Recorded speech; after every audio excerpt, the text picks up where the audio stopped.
It's currently August 5th, at about 10 o'clock at night, and this is the Soapbox where I, Dennis, hang out, and sometimes I have some guests. And this is our after show after we just got done recording our live stream for Den Excelsior, the Mostly Marvel podcast. This week we talked about Harley Quinn season 3, episode 4, and also the Netflix premiere of Sandman with our guests Lindsay and Travis. Ricky was there too. Our assignment was to watch the one episode of Harley and at least watch one episode of Sandman. It turns out 3 of us did extra credit and watched 5 more episodes of Sandman because we loved it. But yeah, if you've never seen that show, if you're just finding this for the first time, Den Excelsior airs live Friday nights at 8 o'clock. And it's really just a place for me and my cool nerd friends to talk about all the things Marvel plus all the things not Marvel that are just interesting to us, like DC, if it's Dynamite, Top Cow, whatever, Image. We talk about comic book stuff and all the media that goes around that. So if it's TV shows, if it's movies, if it's toys, if it's comics, games, we just talk about that stuff for 1.5 to 2 hours every Friday night. And then what we do afterwards is we hang out here for our Patreon subscribers to come and chat with us about whatever they just watched or whatever they couldn't watch because they hadn't caught up on the shows yet. And we just chat about like anything else that came up in the week or anything that we forgot to talk about or didn't get a chance to given the time that we had to talk about the nerdy content that we did. So that's what we do. And then if you're watching this not live, that means you found this free, which we do. We take this every following week, and our Patreon subscribers that were available to talk with us live, they get early access, first dibs. But then the following week, we just put this out for everybody else for record keeping kind of purposes, like just to have stuff out there. But I'm really impressed you like that show, Ricky. I liked it. I didn't love it, but I did like it. I will agree with everything Lindsay was warning is that the if the first volume of Sandman comic is the weakest of all of Sandman, I would definitely say the first issue of Sandman is also the weakest. And it's only because, like, oh my God, it's setting up so much crap. Like, most of the people that you meet in the first issue of the comic are just dead and never come back, like, after that. Like, because the whole point is the trauma, right? Like, the whole point of it is like, ooh, this guy sat in a airless cell for 100 years and never said a word. He just never said a word. He just watched his captors die. Like, it's really funny. They took some liberties with things that, move things along faster. But like in the comic, Burgess, the guy that's from Game of Thrones, that guy does not die from hitting his head on something. That guy straight up dies from old age. He just gets old.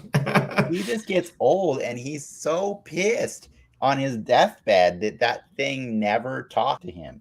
Like, never. Well, I liked how they really hit that point home with his son when they cut to like his son being old. It's like, yo, this dude. but he still sees himself in the mirror as young, right? Like he's like in that dream that Morpheus gives him. Have they called him Morpheus yet? No, he's still Dream. He's just Dream. Yeah. He goes by a lot of names. I honestly almost threw a trivia in there for that was going to have Morpheus, Marvel Sandman, and one other, and I was going to mention like they all have a lot of aliases, but only one has also gone by Flint Marco, and I was going to have you guess, but I was like, I feel like that's a little obvious that I just wanted to throw the Marvel Sandman a bone. And I was like, I'm not going to do that. I don't care. It's fine. It's fine. But yeah, no, he like they sped up the aging of everybody in that episode. Yeah. It's a lot more torture of like watching his captors like gradually get older and die.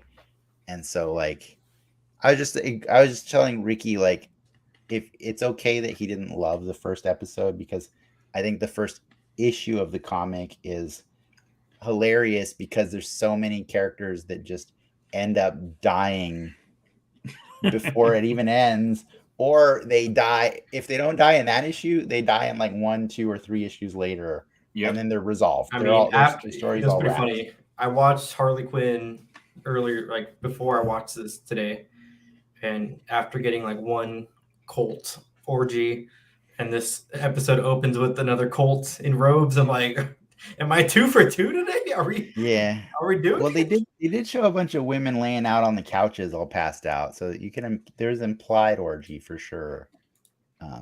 Yeah, but That's true. yeah, I would definitely say like if this piqued your interest, for sure keep going, because like it definitely I think Neil Gaiman like established a fun, accessible story for the beginning. This is Dream's castle in the comic. Yep. That's what it looked like in the show too. Like, Mhm. It looks a little. Why is it veiny?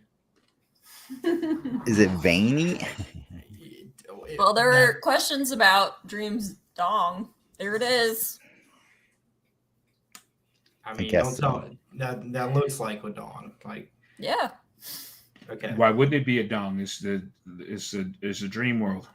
It's a dream Sure. world. Yeah. Everything's Yeah. a penis. I saw this hilarious TikTok a few days ago about how some people were getting upset at like the casting decisions of Sandman and calling the show too woke, and the response of the poster of the video was just laughing, because it's like, I'm sorry, have you never read the comic book? Because it is probably one of the most woke things comics ever. Like you meet the first like homosexual character, I think in like issue 2 or something like that, or yeah, like maybe even issue 1 actually. Yeah, because Alex is gay with Paul, right? Like that's. I think it's like one of the first trans non-binary characters in comics as well. Yeah, Desire. Mm-hmm. Yeah, Desire.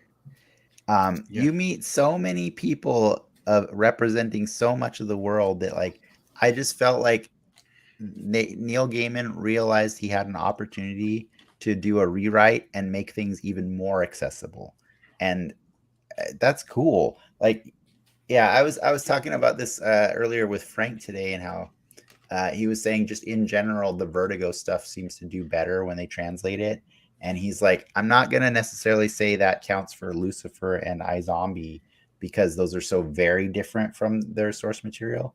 But I was like, I don't know, man. I kind of love Lucifer, and one of the things I always respected about the show is that Neil Gaiman was executive producer on that show.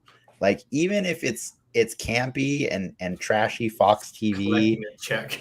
Yeah, no, but I don't think he was collecting a check. I think he was still having fun doing things differently in that show than he did in the comic. Like Neil Gaiman has never strike me as the guy that just collects a check. Like, he's done some petty shit. The pretense for Lucifer, the TV show, starts in Sandman. Yeah, I know. That's what I'm saying. Yeah. So I know tonally the show is very different from the tone of Sandman and probably the tone of the Lucifer comic, but not much. What I'm saying is like, I mean I don't know how much you've watched of Lucifer, but like they have full on mute. Like, you watch the whole thing? No, not the whole thing. Okay. I'm like a season and a half from finishing it. Okay, yeah, it's definitely a very joyful show. Like, the longer it goes, like it's pretty. It's cute. What I mean by tonally is that, you know, when Lucifer's like, you know what, I'm out.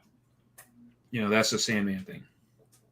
Right, and that's why the comics are called The Sandman Presents Lucifer. You know, like that's actually the official title of all those. But yeah, no, I if you know anything like about Neil Gaiman, like he's not the check collecting guy. Like Mhm. if he's doing the show, there's a reason he wants to do it.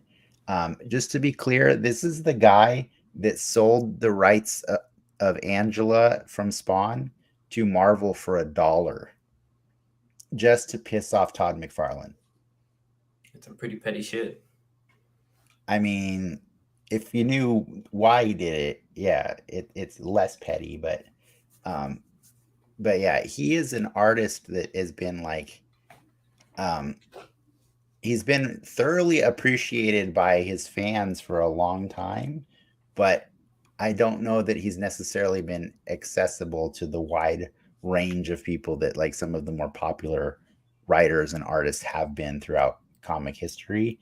And so like he really appreciates the people that do understand his art and respect it. And yeah, like I loved American Gods on Stars. Like that show is so cool.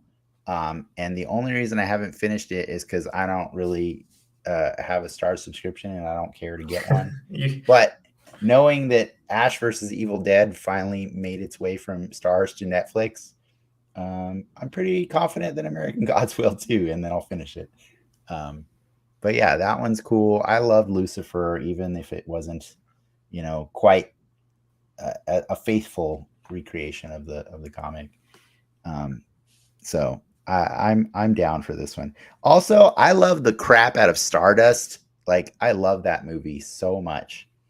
Like that is just, you've never seen Stardust? Oh man. When did it come out? Early 2000s, I want to say, right? Like early 2000s. It's Yeah, Charlie Cox. I want to say like 20 years ago or something. Daredevil. It's Charlie Cox and Claire Danes and Robert De Niro and Michelle Pfeiffer, right? Oh, this looks bad. Why does it look bad? It just looks bad. No, it doesn't look bad. It's a great movie. It holds up very well. And then the other one I liked was Mirror Mask. That was a really cool one too. Yeah, it's kind of like Princess Bridey vibes, Ricky. Princess Bride or Star Wars. Mm-hmm. Like Stardust could have been a Star Wars like success if it had come out at a different time.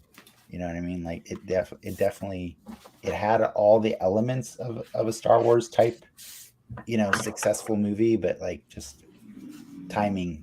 I don't think I've ever seen Charlie Cox's like face unmasked. It's like except every episode of Daredevil ever. I don't know. He like, or his eyes. He's behind sunglasses most of the time. Anyways, guess you've never watched Boardwalk Empire? I don't know. I haven't. Okay. Yeah.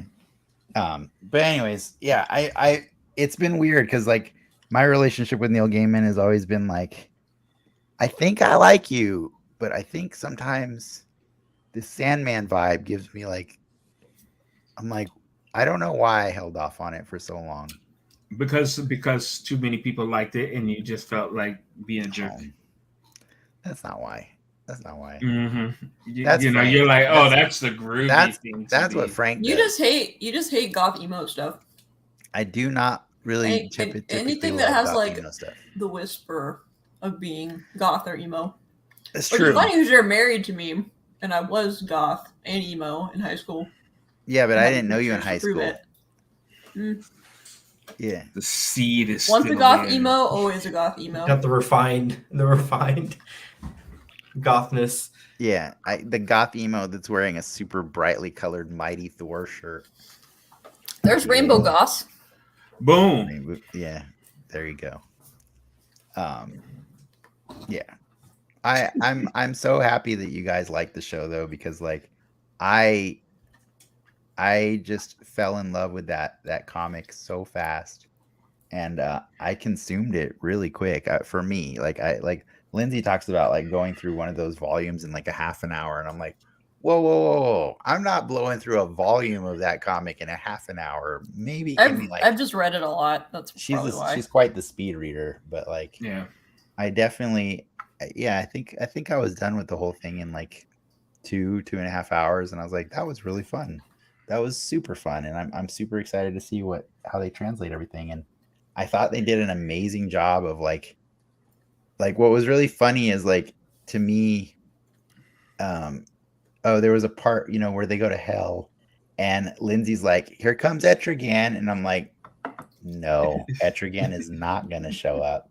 And the whole time I was reading the comic this week, it was blowing my mind because I know that this was one of Lindsay's first comic books, period, right? Oh, And it was so like one of my first Wow. non-Japanese non-manga comics, right? wow. And so what always cracked me up is as I was reading it, I was like, wait, Lindsay, are you telling me that the first time you met the Scarecrow was in Sandman? Mm-hmm. Like, are you telling me that the first time you saw Arkham Asylum was not in a Batman comic book? Like, well, I think I knew what it was from like cartoons. Actually, the more I thought about it, I was like, I'm pretty sure it's been shown in cartoons, but probably Martian Manhunter. Yeah, that was probably my first Martian exposure to Manhunter. him. She saw Granny Goodness for the first time. Granny Goodness for sure. And she saw Etrigan for the first time. Mm-hmm. And like you saw the Justice League Watchtower for the first time in Sandman, and that's so weird to me. Like, and it cracks me up because like that's such a cool way to onboard all these fans that have never touched any comics before. If I'm going to be greedy, I sure wish they would do books of magic as well. Like What that? it's basically Neil Gaiman again, and basically it's this Tim Hunter character who is like the modern day equivalent of Merlin. Mm-hmm. Right? That's how much power he has. And so all of the magic using characters in the DC universe get together and say, this kid is born. We have to introduce him to magic. We have to show him the ups, the downs, the highs and lows, what you can gain from magic and what it can take away from you, and ask him to make a decision as to whether or not he wants to be the force of good or a force of evil. Because if he's evil, we just might have to kill him. And so he goes, and so you see all these different high-ranking DC characters take this young man through this magical like journey throughout all the different realms, and it's beautiful. It's like DC just told Neil Gaiman, hey, what artist do you want to work with? It's like, how about Charles Vess? Okay. John Bolton, no problem.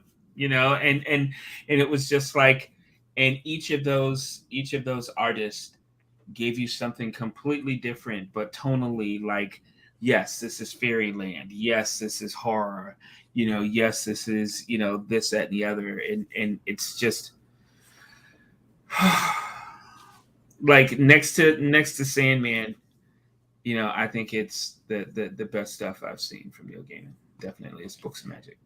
I will say that the first few issues, the art of Sandman was kind of like, It was like exactly. I mean, the covers are amazing. The covers every time. Because it's Vess. I mean, that's Dave McKean. Dave McKean, yeah. But like the interiors, it was like, and then somewhere in the middle of volume 1, it started getting a lot better, and I was okay. I will maintain that, like Sandman pretty much as a rule, bless you, for me, was not the art that I wanted to see in comics at all. Really, the main run of it, thing.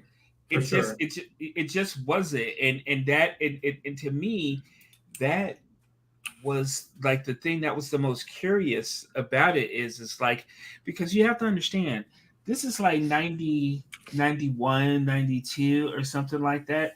This is the time period where Image started in 88. Yeah. Like image really started to pop off then, and you had foil covers and you had this embossing, it was just, comics were just out of control back then with like the colors and all that other kind of stuff. And Sandman was just, yeah. And so to get me into it that heavily, and the art was, and the colors were just kind of, says a lot. I gotta say, that was probably an easy reason why it took me so long to ever get into it. I can dig it. The art gets so good though. Like he really does. brings in It gets some better. like amazing, unusual talent. Yes. It's just the first volume is like, Yes. Yeah. Yeah. I was very happy to see the art improve just in the first volume. And then when I got to the second volume and I'm like, oh, Chris Bachalo got down on this stuff too. Okay. This is it's starting to already get better. And so I was really appreciative of that. What was the other thing that really just stood out to me? I'm trying to remember. Oh yeah. So Ricky, what I was trying to explain, and I'm so surprised that I threw you guys off with that Wonder Woman and Hawkman thing. Just to clarify, DC has rebooted their universe so many times over that I don't think if Daniel Hall still exists in the current universe, I don't think he has as many epic grandparents as he did before. But that said, I think that's always been one of the coolest things about Neil Gaiman is he takes existing characters and he adds some spice that didn't exist before. So, how I showed you guys that Wesley Dodds character, that's actually DC's original Sandman from the 1930s, right? When DC, way back in the day. We're talking back when that guy came out, when Batman came out, really old character. And what's really cool, he wears the weird gas mask looking thing, and he's got the gas gun and the trench coat and stuff. And what's really cool about the way, when I said in the trivia that Neil Gaiman has written all of these characters, it's in the first few issues of Sandman.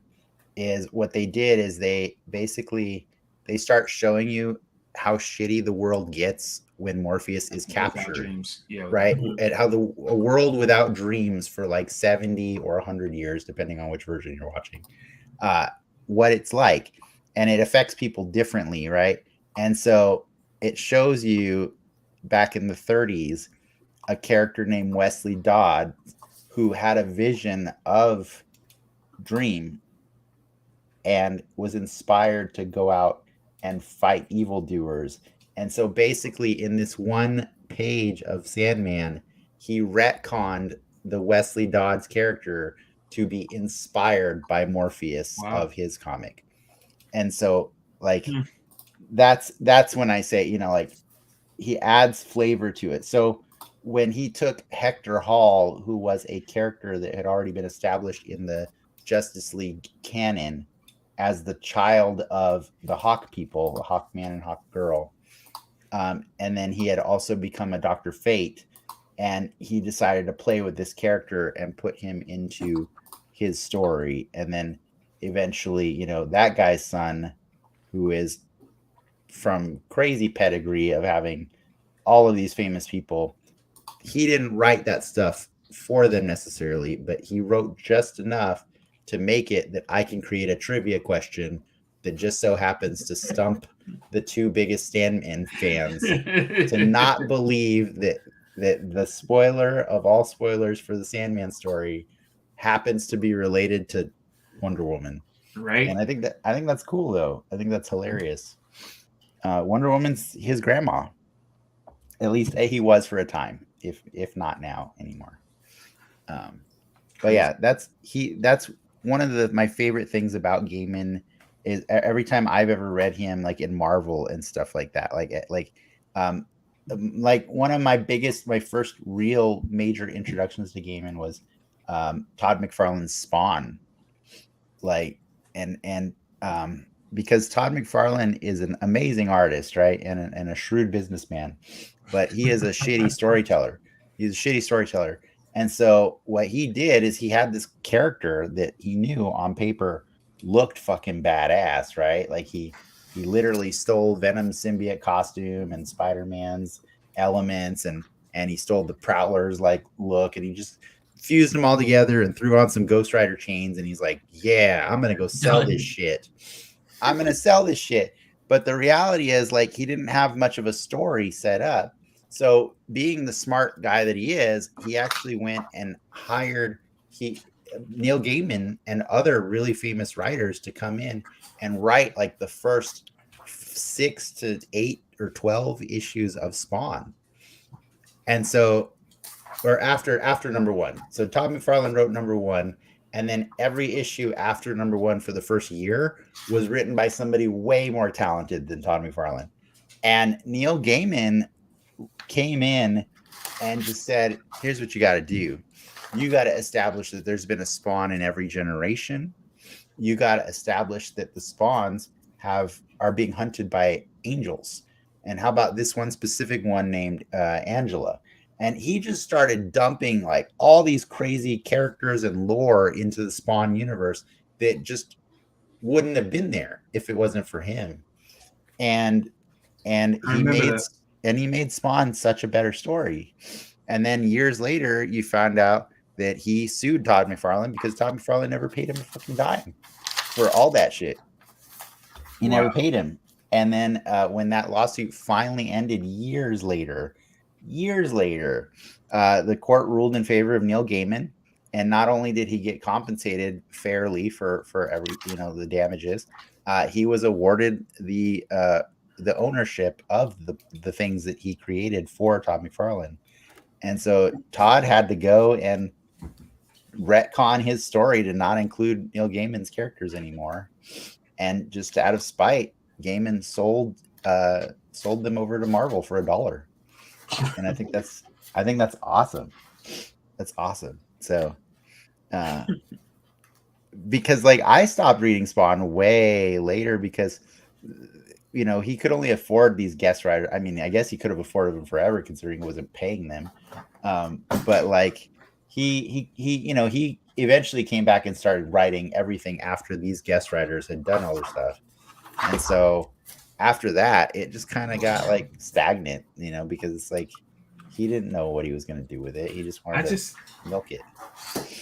It's funny, like Todd, like I remember when Spawn came to HBO, and every time he used to open, that's the worst part. That really melodramatic, like what happened when a goat runs on super unleaded gas. He thought he was like Alfred Hitchcock, and man. You're like, what the hell did you just say, dude? Like a donkey on gas? Like what happens when you multiply 5 times a billion? Like, it was just nonsense. And then you were just like, dude, what are you talking about? Like, I wish someone would like just capture all those and string them together and put them on YouTube. Like, yeah, they're bad. I say that they're probably there. They're there. Yeah, if not, I'll do it. I'll do it for you. That's funny. But like, I love that show as a 18. Oh, the animation was great. Yeah. And the voice acting, I mean, it was Keith David, Keith David as Spawn. Amazing. But they got Keith David to come back for the Mortal Kombats when they put Spawn in the Mortal Kombat games. They got Keith David to reprise his role. Who might be the greatest voiceover artist? Might be of all time. Did we have this conversation? We have. He is my favorite voice actor of all time. When he said, once you get your white ass in the Oval Office and get go in the kitchenette. Go get your white ass in the kitchenette and give me a Diet Coke. Yes, we have had this conversation. Okay, but yes. Oh, Keith David. Anyways, he's great in Nope. Yeah. Is he in Nope? He's in Nope? Yeah. Yes. Oh, man. Lindsay, can we go see Nope? Yeah, let's go. Okay. I love Keith David. I want to see Nope. Everything. Well, how scary is it? Is it like I cannot see it's thrilling. Scary? Is it? It's M. Night-ish in terms of like it's pretty mild. Thriller, it's thriller level, so it's like tense moments. There's not. So you should be fine. I mean, like it is not more scary than at least in my opinion, it's not more scary than Get Out. Okay. We didn't take her to go see Get Out because she was afraid of it. Well, did you see it? Yeah, finally? I did see it, but like Then I it's can't it's not handle that like scary. scary movies in the I hear theater. you. Yeah. So I just wait until they get released so I can watch them at home usually. I was so happy the day she chose to watch it at home. Like, I'm Great so movie. happy she didn't go see it with us in theaters because that movie is fucked up. But she had fun watching it at home because it was in daylight and she could talk and I could talk and like calm her pause nerves it and, and Yeah. but- I can't handle it. I don't know. but it is one of like the scariest things I've seen in a long time. Like it's the first That movie. movie will forever First have my chapter. heart. They fuck up some kids in that movie. Anytime you fuck up kids in a horror movie, Right. automatically Well, great horror when you movie. fuck up kids and don't cut away, that's like Yeah, because Yeah. fuck them kids. Yeah. No, it's the best. Like anytime kids are in danger. That's like I have a weird relationship with Stranger Things now. Like I'm like, we're on season 5 and I don't really feel like these kids are in actual danger. You mean And then they go and kill one and I'm like, go oh, kill them and like I'm like, okay, crush all them. right, that's cool. Thanks. This is for you, Dennis, is what they said as they killed that I like kid. watching the kids die in Stranger Things. Spider-Man Museum. I will show you pictures if you guys want to see it. While you can talk about let's whatever check you it out. want. that's a pretty slim Doc Ock. Yeah, well, I mean, that's how he was drawn back in the day. I will say, I had a high bar going in for what I wanted to see out of this, and I wouldn't say it was met, but I will say that I at least learned a thing.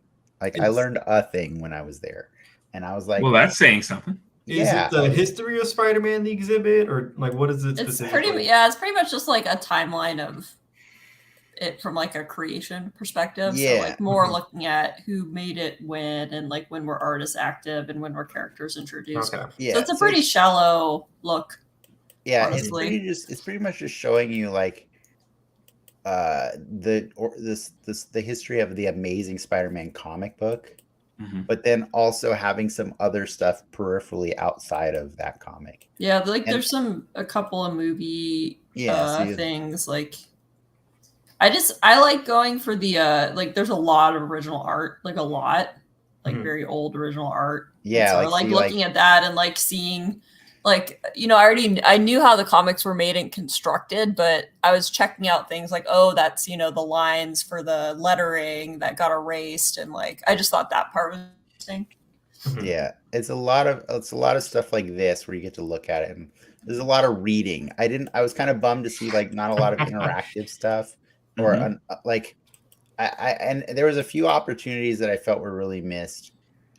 This is cool. Like this is Robbie Robertson, like the first original sketch for him from John Romita. He wasn't introduced in the comics until like the 70s, and I was like, he was like the first like black character in the Spider-Man comic, and I just like was blown away to know it took so long to have a black character in Spider-Man. But I mean, at least go figure. Yeah, at least they got one in there, I guess. You know, like what can you say other than progress takes time?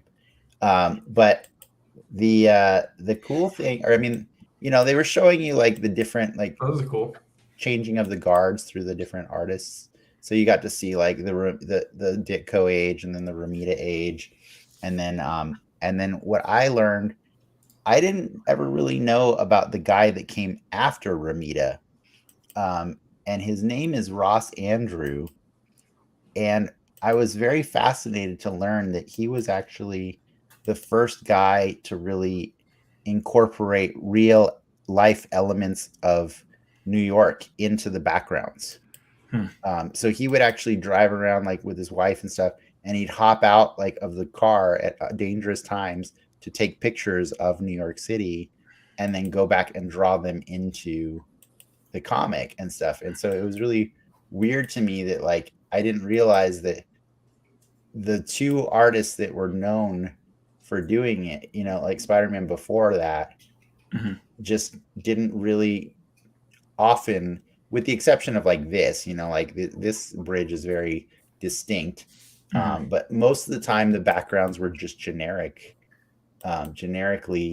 city backgrounds. But like Ross Andrew really tried to make it look like New York. And this is actually, I think this one is drawn by Ross Andrew too. Yeah. He also just had a lot of really cool, emotion and yeah, it was cool to see like there was this artist that contributed to the legacy of Spider-Man that I was just unaware of, just because like he's not famous in my mind, but it's pretty cool. But yeah. And then like this, you get to see like the design. They hired a real costume designer to design Mary Jane's dress for her wedding and stuff. Like it was very shallow though. It was really weird. And then you get into the McFarlane age, and this is like one wall talking about McFarlane and Eric Larson and Mark Bagley or Bagley, however you pronounce it. But it was just a lot of this. Like I think the weirdest thing for me was there was never a wall of his villains, of just all of his villains. That's interesting. And I think like if you're gonna tell the story of a superhero and what makes them special, shouldn't that be like part of it? Like shouldn't you have like, because I mean you could definitely make an argument that Spider-Man has one of the most insane rogues galleries. Like Batman. Yeah. It's him and Batman have the craziest ones ever, right? Like just volume wise, I think volume like Spider-Man, Superman, and Batman. Yeah, I mean they did have a section about his villains and like listed a bunch of them, but they never had all of them, I think was the issue, right, Dennis? Yeah, I would on two hands I couldn't count all of Superman's villains. Yeah. Yes. No, I'm saying like I would have spare fingers left is what I mean to say. I agree with you. What I'm saying is I wasn't counting the amount as much as I was counting the quality. Oh, gotcha. Okay, yeah, I'm saying volume wise, like it's ridiculous. Oh, okay. Batman and Spider-Man blow everybody out of the water. Yeah, like which is just no, crazy. Dick Tracy has a lot of dudes. Dick Tracy has got nothing on Batman and Spider-Man. I'm sorry, he just doesn't. But yeah, it was. It just. I felt like it was missing something for talking about that. It was also. It kind of stopped at like the late 90s as far as artists, and didn't continue talking about other artists that have contributed or like writers like Dan Slott's been writing Spider-Man for like the last, I don't know, 15 years. And it's like, I don't know, how do you not mention Dan Slott as being one of the key voices in that comic of this current generation? You know what I mean? I had nitpicks, but I'm also the guy that knows way too much about this stuff. You know what I mean? So I hope that kids learn from it. But yeah, and this is what it looks like from the second floor. You can look down on it, and it's okay. I mean, for 30, cool. It's like their first giant exhibit at Comic-Con. I'm excited to go. Museum. I'm very familiar with that museum before it was the Comic-Con museum. So just from like a curiosity standpoint, to see how they have it laid out, and it's pretty bare space. Outside of that, it's bare. Like this is downstairs. This is pretty much this is like the coolest thing downstairs. It's just this one random picture or this one statue of Batman. Like it's pretty empty down below. But anyways, Lindsay, have you been drawing while we're doing this? I was just doodling a little bit. Okay, because like last time we had her on the show, she did a live drawing of from Miss Marvel. Like she hooked up her tablet. Yeah, her tablet screen to the thing. So she was doing that thing that Ryan Benjamin always does during the panels, which is just draw. While tuning everybody up. Else. Yeah, exactly. It helps me concentrate, but it makes me not talk very much, unfortunately. Yeah, I get it. Travis, what was the thing you missed the most for not being at Comic-Con this year? Just being around my friends. Oh. Yeah, I see Honestly. that. Yeah, I mean, it's the one time you get together, you know, you get to geek out, you know, and so it sucks. Yeah. So, you know, hopefully, you know, I think next year, you know, if everybody doesn't have monkeypox or something like that, you know, Yeah. Yeah. For me, I Ricky don't going around rubbing people. seriously. For me, I don't need it. It's like I like the part where I get to be around my friends, but like I just really like being around that many nerds. Like I don't even have to know them to just be happy to be around them. You know what I mean? Like that's I mean, like yeah. Well, like it's not just that. Yeah, it's being surrounded by the culture, but it's also that time of year. It's that time when you get, you know, updated on like, you know, the big projects that you're waiting to see, whether or not it's a comic or whether or not it's you know, a movie, a TV show, or yeah. something like that. It's all on display, so it's a cool time to like just celebrate the fact that, you know, geekdom has completely taken over popular media. Completely. It's. I mean, Yeah. I still get. I know Dennis and I have different opinions on the Hall H thing nowadays, but it's like, man, when that Marvel panel starts, it's just like the highest of highs with everyone in there. You just come out of that room glowing from what you just saw and being with everybody, the cheering. Man. Yeah, and you know what? I like, and this is why I'm still sort of bullish on Discovery and everything else. Is that, you know, DC man ain't got nowhere to go but up, right? Yeah. Honestly, It makes and so for me, I think that's good for them. You know, they get an honest new swing at this because they're a whole new Mhm. company, right? And just go do it right. I mean, Like- seriously, just go do it right. And I'm Superman not and saying that you have to be like Marvel, but you know, there are enough things that Marvel is doing right that you should emulate. The Mhm. you know a lot of that. Yeah, I saw somebody that was like just a random guy that like had ideas for DC, and he's like, "Yo, DC, hit me up. I want a job." And he was basically saying like, "Here's the best way you could go about approaching your universe going forward: is do the Pixar style short films before your DC movies to introduce a different pocket of that universe from the movie they're about to see, and just start having those at the beginning, you know, so like a 5-10 minute short film that's on the Pixar Swamp stopped doing that, Thing. bro. That's what's up. They stopped doing that. They haven't been. Pixar? Yeah, they haven't done it in a while. They're Well, pretty you expensive. see, By a well, while, do you mean like 2 years? Yeah, they released 3 movies in the past 2 years. Up Onward had one before it. Okay. Here's my point. Here's my point. It's just media, and the thing is that what we're really having the discussion about is where we place that media. You see, because Marvel does that; they just do it at the end. You see what I'm saying? Yeah. And so yeah, so you could do something at the beginning. That'd be kind of cool, you know, and be different. Actually, Mhm. you see what I'm saying? Because seriously, I mean, if you think about it, like all those big sort of gotchas or those big links or those, you know, there's a larger world out there, or here's what's next. That always happens at the end credits in Marvel movies, right? So all he's suggesting, Unless it's Hawkeye. Just put it in the front. Garbage. That Hawkeye one was garbage. trash. It was trash, right? Yeah. See, Ricky defended that forever. He defended that Oh, stupid. I bought the shirt. I got the shirt back here. Oh my god. What, No, the but like, Broadway? but Travis, you remember before the streaming, like before everybody's streaming, like when DC was putting out good animated movies on Yeah. DVD, Yeah.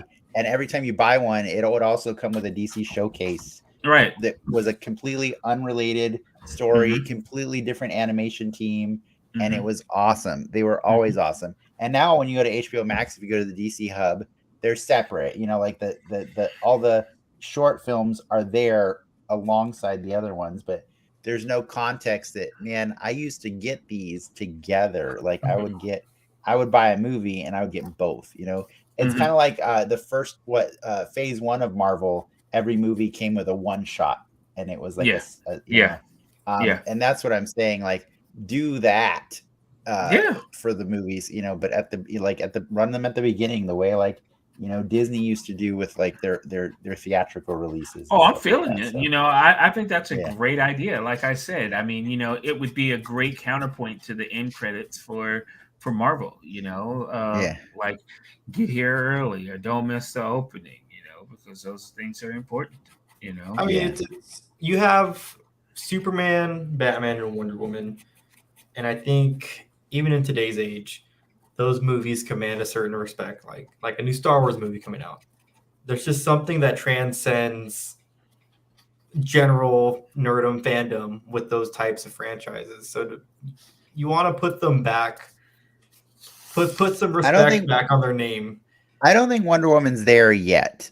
I think Wonder Woman's close to being there. But Batman and Superman are for sure pillars like of a media. Yes, I think Batman is a pillar. I think Superman's a weaker pillar. Superman's stock went down a little bit.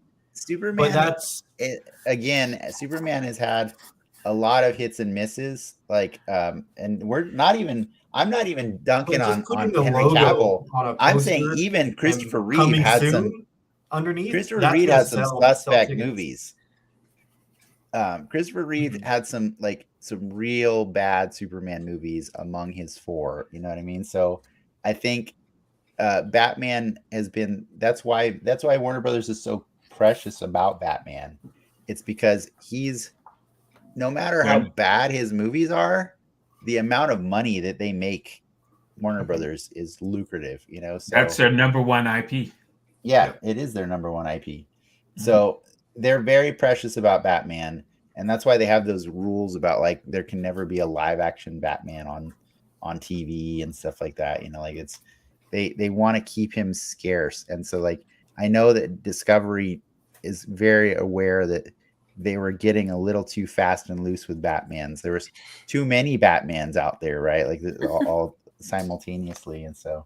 But I think the problem here is that, like, at a certain point, you have to start doing the gambles like Marvel did with Guardians of the Galaxy, or, you know, with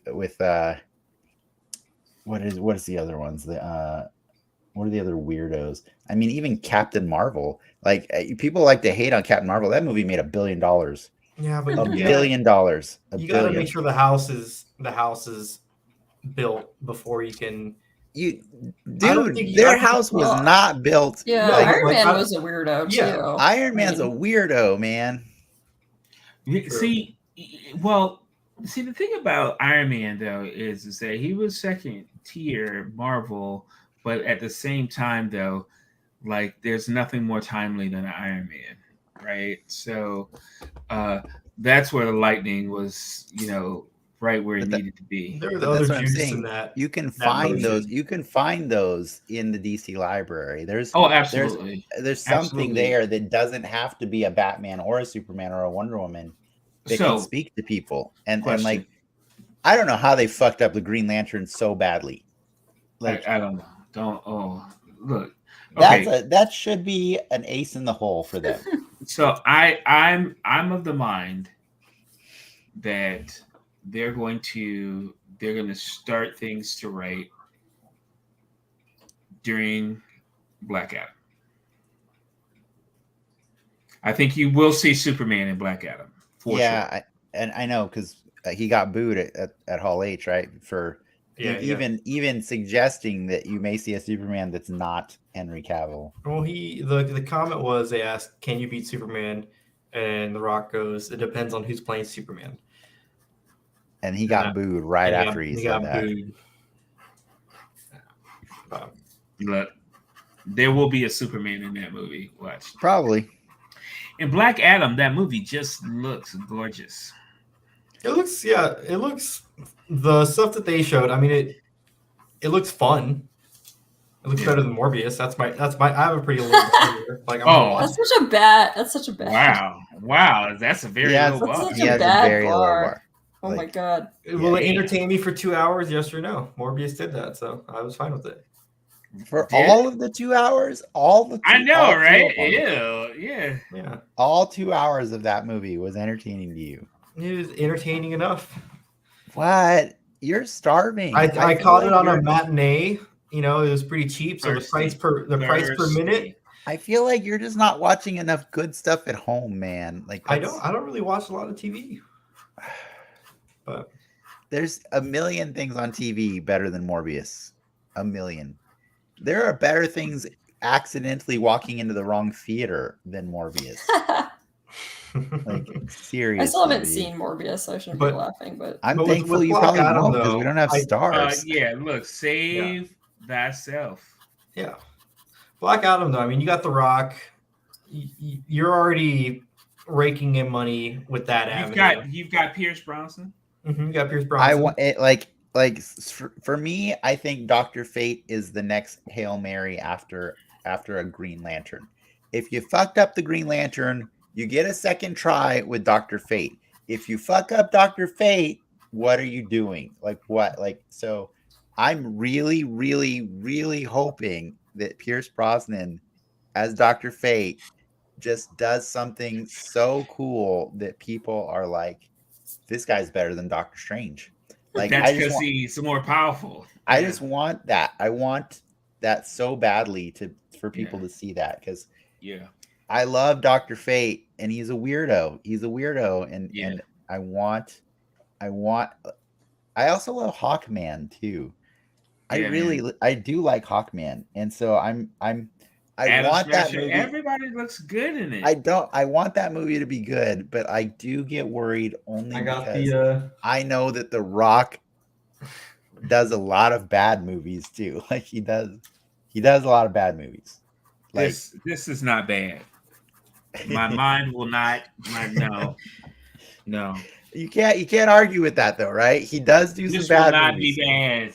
I will argue with that. All right. I want it to be good. Don't get me wrong. I really, really do. But I'm worried that like you gotta follow it up with the Flash though, or just Shazam, right? And then the Flash. Like it's we can talk more about this now because like we started. I think Shazam will be another. Shazam was another great movie. The Flash. Oh my god, that movie is so fucked going out of the gate. It is, but not for the reasons you think, right? And wait, my reasons are the pedophile who's on the run right now. I'm not coming up. I don't want to defend him, but my reasons are no one knows that but us. Yeah, I'm with Travis on it. Like, right? Ask your mom who Ezra Miller is. Yeah, don't nobody know that but us, and that's it's an issue for the intellectual property. It's an issue for the franchise because this is the last you'll see Ezra ever in Flash uniform. Oh yeah, he's completely different Flash. Yeah, he's baked. He's a different actor by the end of that movie. I wouldn't be surprised if they cast and film another Flash finishing out that movie. Yes, they will. It's very like Leticia Wright, Black Panther thing with her situation. I don't think, but I don't think people don't know. But it's I think to a lesser extent with her case, like the normal viewing audience will not know. Yeah, and basically she was just an anti-vaxxer or something like that, right? I don't know. Like whatever. It's hard to get on a black person's case for being against the vaccine. Oh, I know. You know what I mean? I know. Do you? I wasn't sure if you knew that. But good looking out. Yeah. That's why I wanted to help. As I schedule my third booster. Yeah. But I am curious. Like, we haven't talked about that one. Because like Ricky was saying about like Hall H being there with everybody, it's amazing and everything like that. But like I decided this year, and I've done it before, just not go to Hall H because I'm kind of done going to panels that are just giant commercials for things I'm already buying. You know what I mean? Like I don't. You don't need exactly like Andor. I'm gonna watch Andor. You know what I mean? Like it's not like I'm not gonna watch Dude, it. So just let me watch it when dude. it comes out. But so the Black Panther though, that trailer, I was nowhere near Hall H, and I watched that trailer on my phone, People were and crying, I was crying.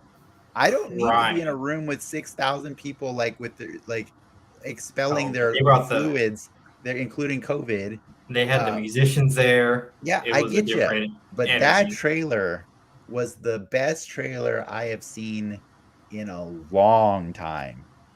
That was a phenomenal trailer, and I'm curious, like, what did that trailer do for you, Travis? Man, you know, it was everything. It was everything. Like, um, y- y- there's a lot at stake here, Mhm. right? And you know, like I've never really seen like the black community as a whole be more concerned about a fictional character ever, Because you've right? never had Like one to be this not to, concerned about. yeah, right? Yeah, And so like, and while it's important to understand and realize like, Black Panther is a job, okay? It is not a person. yeah, Um, yeah, so that's number one. But number two is that T'Challa as a character has a long history in the Marvel universe, and to not have a T'Challa um, means that there's whole stories you can't tell. It's almost like saying like Peter Parker dies, and so what? So now you just do Miles Morales stories? I don't know, right? And so it seemed rather harsh to let a character pass with the actor. Um, and so yeah, I'm conflicted there. yeah, Now, having said that, there's not too many directors who I have blind faith for as much as Ryan Coogler, yeah, right? He has earned my benefit of the doubt by a long shot, right? So I feel like he's earned that. So I can't even, I'm like, until it comes out and I see it for myself, I have no dog in this fight other than I just want it to be awesome. Now, Mm. when I saw the trailer, um, I think we talked about this before when I say to me there's a difference at least between a movie and a film, and I feel like when I see DC movies I see more film than I see like a movie. Mhm. Um, like they just thematically feel different. Like They look in terms of different. like spectacle They, or just feel or like all those things. Like if you take how the Joker looks, for example, right? Um, like a film, as opposed to how the Avengers looks, where everything's sort of painted with a gloss to it that makes it almost look like those toys that we were talking about before, yeah, right? This looks like a film, like this next Black Panther movie looked like a film, didn't look like a movie, didn't look like, because if you take like a certain generation of like old Marvel movies, and I think the shift happened during Winter Soldier, where all of a sudden they started looking a little differently. Like I think this is a big jump in visually how Marvel movies look. So you combine that with whoever did that mix, that sound mix. That's good. It's a good Okay, give them all the cash, all of it, right? Because to seamlessly switch in between, those songs that way, and then have the imagery. And let's talk about Namor for a second. Like, I swear when I saw the little baby, and then I saw the wings on the baby's ankles, I was like, oh sweet Jesus, it's fucking Namor, right? And then seeing him grow up, and then finally that throne, and I was just like, yo, son. Well, the shift to culture too, like the different, right? Yeah. Putting that spin on it. The funniest thing is I've seen people like content creators, like or people of Latin background that are really excited, and I've heard him pronounce Namor, and then you get trolls going on there and saying no, it's pronounced Namor, and I'm like, I don't know that I'm gonna argue this point. Yeah. I don't Namor. like. Yeah. I kind of like Namor. I think that's where pretty did cool. the name come from originally? White people. He's like the oldest one. Yeah, but usually, usually white people steal shit from other cultures when they're making stories. So where did they steal it from? It's a nautical term, right? I don't know. Well, he was the Submariner originally. Like so you combine that with like Angela Bassett doing Angela Bassett things. Oh, right? That was full Angela Bassett in that trailer. Like she was Oscar mode Angela. Yeah. You know what I'm saying? And just straight up stating facts on facts on facts. Right? I was just like, yo, emotionally, I was not ready for what this trailer was giving me. Yeah. And I cried. Yeah. And I rewound it and I cried some more. And I rewound it and played it and cried some more. And I said, yo, son, I think this might have been the best superhero trailer I have ever seen in my entire life. Yeah. Because the thing, because majority of these Marvel trailers, especially nowadays, they're so into the misdirection. Like they love to throw you off the scent, right? Like how angry was I at that No Way Home, those trailers going in? Because I was like, why are you doing Doctor Strange like that? Why are you making him look like an idiot? And this trailer, I felt there was zero misdirection. Well, there's always a cookie cutter, like, and then there's like the little stinger at the end, like after the release date. This was very much like this was just an honest experience. They want you to feel the emotion of, okay, we're gonna grieve first, but then it's time. It's time to move on, and it's time for something bigger, and it's time to open up this world even more. And that was powerful to have it done the way they did in that trailer. Didn't he sell like epic scale? Yeah. Well, like when you saw you're gonna flood Wakanda on like how you doing that? Like, oh my God, these motherfuckers are not fucking around, right? Like I was like, oh my God, like stakes are fucking high here, right? And this is an important thing.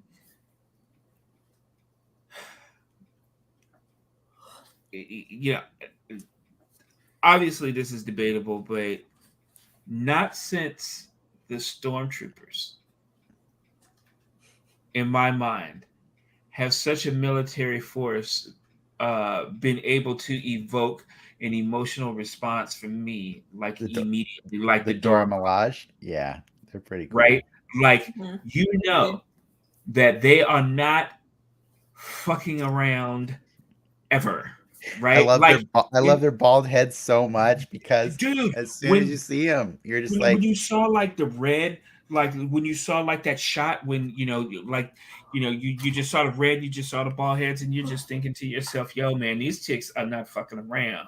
They will cut you. And then like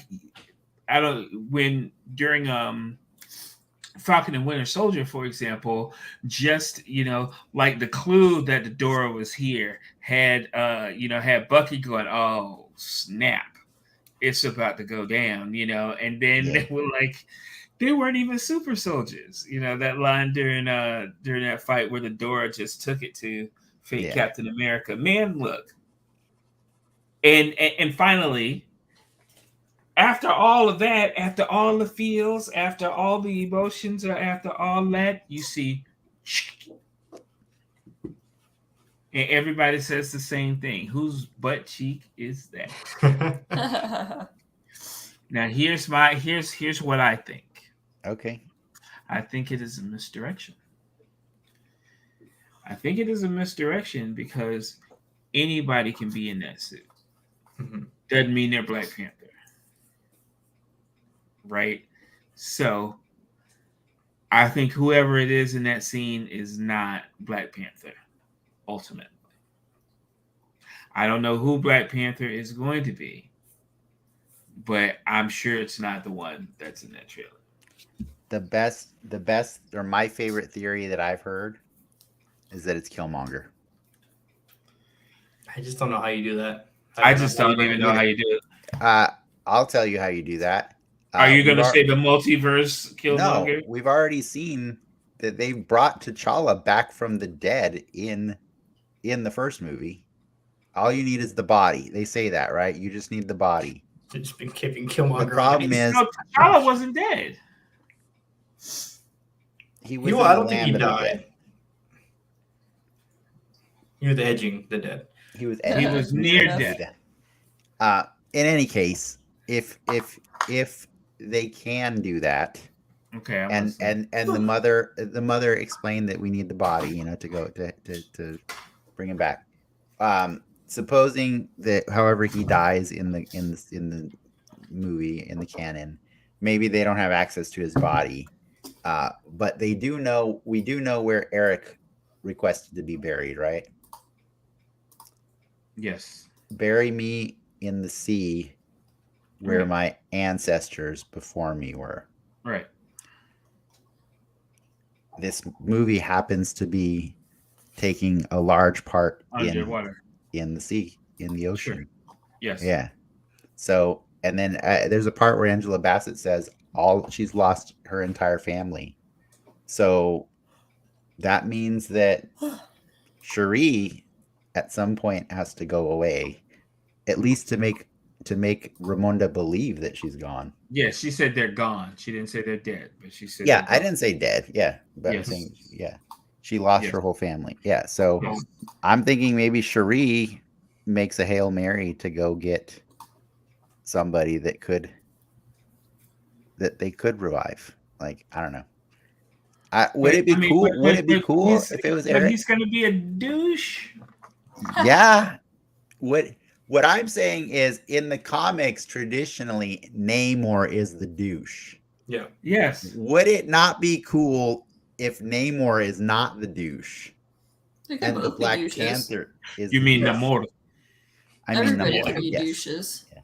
I mean, whatever they built in the reset button, right? It was Secret Wars, so they just got to get the Black Panthers in up until 2025, and before they reset it and cast John David Washington as Black Panther.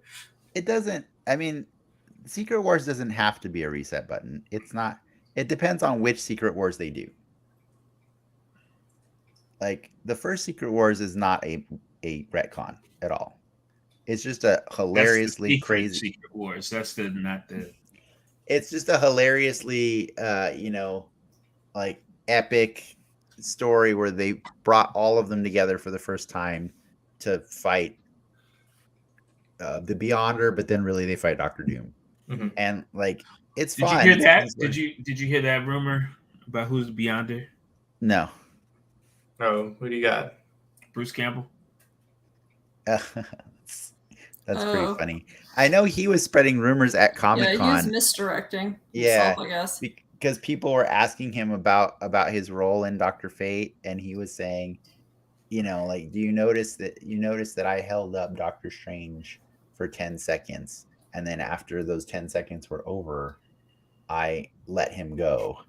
And he was basically implying that his character had an ulterior motive, and for saving Doctor Strange's life for other events to happen later. But then he was all dismissing it by saying like, but the reality is like, you know, if Sam Raimi's not in charge of the movie, Marvel will just say, "No, we don't need Bruce Campbell." So he's like, but he truly believes that his character was more important to that story than is shown. But whether or not that ever gets to come to fruition, who knows? Yeah. So is your boy Mr. Fantastic or not? I don't want him to be John Krasinski. I don't want. Yeah, no. I want Wow, it to Lindsay. Lindsay's got the gas face over that. I'm thinking about it. I don't know. There's something like kind of appealing about him. Yeah, him being Mr. Fantastic. I kind of like the idea of. Well, he gives off kind of a douchey vibe. At least in Doctor Strange. Do you want a Mr. Fantastic that's ready to go, Travis, when he's in the MC, or do you want a younger one? Well, they've already said he will be ready to go. It's not an origin story. Yeah. So it doesn't really matter what we want. He's ready to go. We're getting a ready to go. You know what? I really just need them to do a better Ben Grimm. They need to spend as much time on Ben Grimm as they spend on Hulk. The rumors I've heard for Ben Grimm are Seth Rogen. At The Voice, you mean? Okay. It's pretty good. I can see that. I can see that. Good. Yeah. Yeah. Yeah. Yeah. I can totally see that. Yeah. I could be down. Kind of bro-ish. Kind of bro-ish. Yeah, a little bit. He just has to throw a little New York in there. You know what I mean? Mm-hmm. Like just a little bit. Yeah. I don't know who would be a dope Johnny Storm. The rumors I've heard for that one are Steve from Stranger Things. I don't know. I think I need to see him bulk up. I need to see a. Human Torch doesn't need to be buff. He's lighting it on fire, dude. He's pretty cut. He's pretty cut, though. He's not really. No. I think he is. No, Chris Evans was pretty cut. Michael B. Jordan was pretty cut. Michael B. Jordan's always pretty cut. Is the character named Steve? Yeah, the character's name is Steve from Stranger Things. Free Guys or whatever. Age-wise, though. Right. He's pretty young. Yeah, but he's got a douche face. Which I think Human Torch is kind of a douche, though. No. Yeah, Johnny Storm is supposed to be like Zac Efron. No. I've been saying that for months, for years. No. Zac Efron would make a great Johnny Storm. I don't see that. Johnny Storm's like Playboy, like, like I'm too cute. Blonde. I mean, if you want to go like Patricia blonde hair, blue eyes, like typical. He's cute and dumb. He's cute and dumb. Yeah. I don't think Zac Efron is all right, give dumb. me what's the what? I think dude from the Zac Bear. Efron is too handsome. Too handsome to be Johnny Storm? No, like just I think too. Dude from the Bear is too short and stocky. Okay, I gotta look at whatever. He's a really good actor, though. Every time people say the bear, I'm like, supposed is to sell this the like bear a to real bear or like? You gotta watch no the bears bear in the show. No, there are. That's not true. There are bears in the show. There's literally a bear in the first scene of the first episode. I don't think you see the bear. You just hear. Yes, the bear. you do. He's in his dream. Okay, you see a dream bear. It's a bear. It's a freaking bear. You can't go around. The same amount of dream bears. You can't tell people there's no bears in the bear when there's legitimately the first scene of the show is a bear. I don't know. The New Mutants bear is pretty hardcore, dude. So I wouldn't discount that bear. Both dream bears.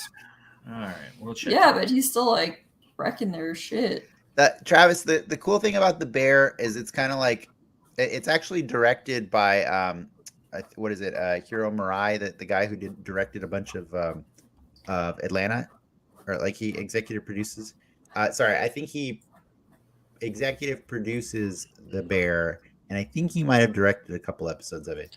But I think like the bear is if you're like really into food culture or you want to understand food culture better. Yeah. Oh well, And it yeah, I kinda, totally yeah, it's do. I like totally do. It's yeah, like, it gets into like the toxicity of it, and then also the new generation and like what they're trying to do with restaurants and getting away from like old brigade systems and stuff. So if you can geek out to that kind of thing, then I can. Yeah. Watch will it. like it. You will love Then it. you'll love it. Alright. Food uncut gems. I think it gets like more in depth with restaurant culture stuff than any other show Yeah. Alright. It's a great show. or movie. I love it. I bought the shirts he wears in the show, So Which so shows? like Carmi's t-shirts. you Oh. gotta send me, so you gotta send me what you think of Hip Whip Girl after you've seen a couple episodes. Oh, we're gonna watch it. Don't worry. We're gonna check Hip Whip Girl. But Lindsay, I know you're getting tired, but you got an art Yeah, I'm show to tired, go to dude. tomorrow. I'm tired. We gotta cut soon because we gotta go do she's got to do her auction is With the shoes. tomorrow.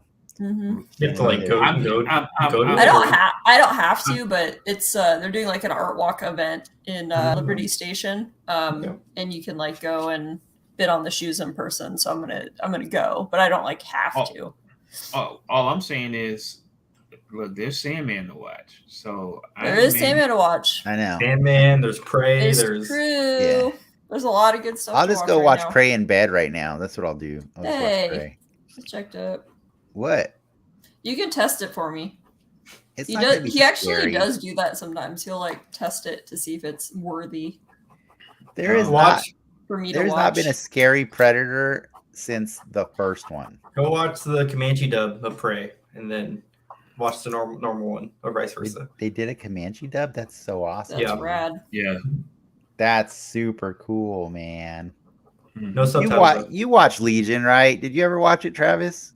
I Oh, you started to son and of then a dropped off. bitch. Oh no! I was so supposed to finish it. Right? Oh my god! Oh, you didn't watch man. Legion is a tough one though. Like it's hard to get through for people I didn't sometimes. finish. It's so hard. good. It's hard for people. It's okay. All I No, ask is I see it. I see it. I swear. No, what I'm saying is I see what you see, Yeah. and I need to. So yeah. my It thing- was my thing hard is- for me at points too, but it's just so weird. And I just And then it just appreciated the clicks. weirdness Like, so it's like much that Breaking I was Bad. just like, it's okay. It's okay. Here's my I thing. can do this. As much as I enjoyed Dream versus Lucifer, dude, the freaking Shadow King versus Professor X versus Oh man, that was so good. No, Shadow King versus Legion in the astral plane. Oh, so good. Oh my god. Okay. It is everything I ever wanted from a goddamn X-Men movie that didn't give it to me. I'm so over that entire 20 years of X-Men movies. They can just kick rock. Did you see the weird rumor on why X-Men is getting pushed back? Is Fox still has, or specifically like Bryan Singer still has some hooks into X-Men as a movie franchise that even if Marvel does an X-Men now, he would still get some type of producer credit on that That's movie. why they're calling it the Mutants. Not my But- favorite. Just let him have his What credit. was I gonna tell you? Whatever, Brian. Don't get me wrong. I Um, love that what the X-Men like paved the way for, but I'm just like, we don't need to hold that to a. I don't think that should be the high bar first movie with that shouldn't be the first mutant movie. I think you can do other stories with mutants before We you do did. X-Men. It's called Miss I just- Marvel. I just that rumor about Giancarlo being Professor X sounds so good. It's so I good. have my biases. I always wait and see how good they are at faking the paralysis. That's all. That's all. Yeah, they should I'm just have. saying- They should have a dude in a wheelchair as. I'm just Professor X. saying- Come on, I'm just saying Patrick Stewart it's 2022. was impressive. He was impressive with that. I was constantly watching his legs. Really? all the time. Wow. I was watching his legs all the time. I was like, bro, you sure pretty good at this. Like, I know the rest of you weren't watching it, but I was watching him like a hawk. And then what's his face? The other guy? That guy sucked. He was so Yeah. bad. Those Yeah. legs, man, all the time moving, just like he couldn't. Every shot is slightly different. And then that atrocious scene in Dark Phoenix when he like is walking up the stairs like involuntarily. That is awful. I was so upset at that scene. I'm like, this guy is walking in every goddamn one of his movies. Like, it's in his writer. He has to walk. I hate it so much. Who's It's your so bad? Who's your Doom, Travis? Can I say Giancarlo again? He would I be think you'll get him awesome. for one or the other. He would be an awesome Doom. I don't want him as Doom. Hmm. I want somebody incredibly Hmm. handsome to be Doom, like really handsome, because like I think that's one of the coolest parts about Doom is like I like the version where his scar is just like one little nick on his Who's face, the but Dennis, he totally what who's the actor who played L, and he was also in Lakeith Atlanta? Stanfield. Yeah. I mean, I love Lakeith Ooh. Stanfield. I do. Ooh, as Doom? Oh my I don't- god. I don't like. I'm trying to see it, and it's Ooh. kind of cool. It's kind of cool. He is an I amazing think actor. I He's just think amazing. he elevates everything he's in. He honestly. elevates everything. Yeah, he's the best part In, of, like, of Doom- Death Note aside from Willem Dafoe. Oh, by far. Oh my But- god. Do you want like I don't want to say a hammy Doom, but like how? I don't supervillainy do you want a it- you hammy to one. do? That's the thing. I don't. I want a Doom with an ego, like the most insane ego ever, that totally believes there is no one superior to him. That doesn't have to be campy. You can make that. Last year I would have said Army Hammer, but I think No. outside no, reasons. No, yeah, Army Hammer is no Dr. Army Doom's. Hammer. You back some really disgusting ponies. I sometimes, said you know that? before. 5 years ago, you were campaigning for Kevin Spacey, and I'm just like, what are you doing? What are you doing? Like, I mean, that was a good pick 5 years ago. Maybe 6. I can't figure out the timeline, but Ryan Gosling. That's my pick. He's a safe bet. I hope nothing happens. I don't think Ryan Gosling can do it. How old is Doom? He should be as old as Mr. Fantastic. However Yeah, old, right. They gotta however be the old they same. choose. Oh yeah, because however they old went to choose. college together or whatever, right? Yes, they should be around the same age. Emily And- Blunt. Emily Blunt is Emily. If we get John Krasinski, we're probably getting Emily Blunt. As Dr. Doom. No, not as Dr. Doom. As Dr. Doom. You get Gwendolyn Christie as Doom. Totally Okay. flip it. That's No. fine. You're not saying No. no. Okay, there you go. I think I'm Gwendolyn saying- Christie I'm would be a saying great Doom. Actually, I think Gwendolyn Christie was a trash Captain Phasma, and I think I the just- character That's very was true. trash. I just That's don't. very true too. I don't think I'm- it was her fault. I think the I'm character was holding trash. my breath on Lucifer. So far, so good, but I got my eye on her. How because about Cavill? You No. get the physical size. I want Cavill as Captain Britain. I want to see his face. Like, he's too beautiful to cover. Like, He's like, too pretty for Doom. He's too pretty. Come on, you got to keep that face out. That's the Witcher, boy. Like, don't cover that face up. He's a good looking Superman. I'll say that. Wow. Doctor Doom is really hard to because I just don't. Because the thing is like I would trust them whoever they choose. Rainn Because, like- Wilson. Yeah, dude, that'd be pretty good. That'd be good. Rainn Wilson. The thing with Marvel is sometimes they find people that we don't know. You know what I mean? Like I love that they were scooping up Jonathan Majors right after Lovecraft Country.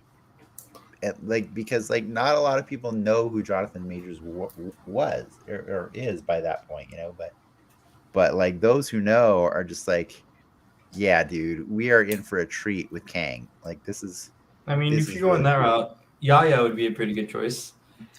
I was gonna say homeboy Denzel Washington's son. Yeah, John David. John David.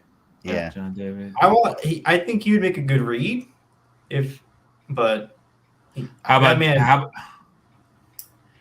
about Rupert Grint? You want what's his name? Ron Weasley. Ron Weasley. You want Ron Weasley, huh? As Dr. Doom? Uh-huh. He's good at Servant, man. Miles Teller. That'd be He's actually- hilarious if they That'd did. be weird. Servant. Miles Teller was Dr. Doom after being. Pattinson. I could more picture Miles Teller as the Thing. Honestly, that voice has gotten harsh. By the way, I did finish The Offer. That was a great show. That was. See, I finished the show you recommended. Which one? The Offer. Oh, yes. Yeah. So just wondering why you haven't finished Legion. Wow, that'd be rude. Just a little bit. Just a little bit rude. I deserve it, actually. Yeah. I can't be mad at him. Yeah. All right. For real, though, Lindsay. You gotta go to bed. Wait. Yeah, we gotta wait. go. We got. All right. Donald Glover. He's already Prowler. Is he though? I know, right? Is he I Prowler? mean, yeah. They burned that card way too soon. Like he could do Alright. better than Prowler, that's for sure. Yeah. Yeah, that would be pretty cool. It would. Some people would be like, "Wait, wasn't he Prowler?" But who knows? No, he. Yeah, but I'm not abandoning this Lakeith Stanfield thing though. Like, No, Yeah, that would be see? dope. I kind of love it. The more I Told think of you. it. You just Yeah. had to let it simmer. I didn't even have to let it simmer. I can see it. Or Willem Dafoe. And on that note, All right, good night. Yes. All All right. right. good night, Cool. yo. Good night. Bye. Thanks for doing this with us, and thanks for hanging out afterwards. Of course. Go Of course. Yeah. enjoy talk to Prey. you, You got a man. lot of content to watch, man. I know. A lot. Everybody go watch Prey and Sandman Including Legion. All right. and Legion. And All thanks right. for watching, everybody. Like and subscribe. Bye.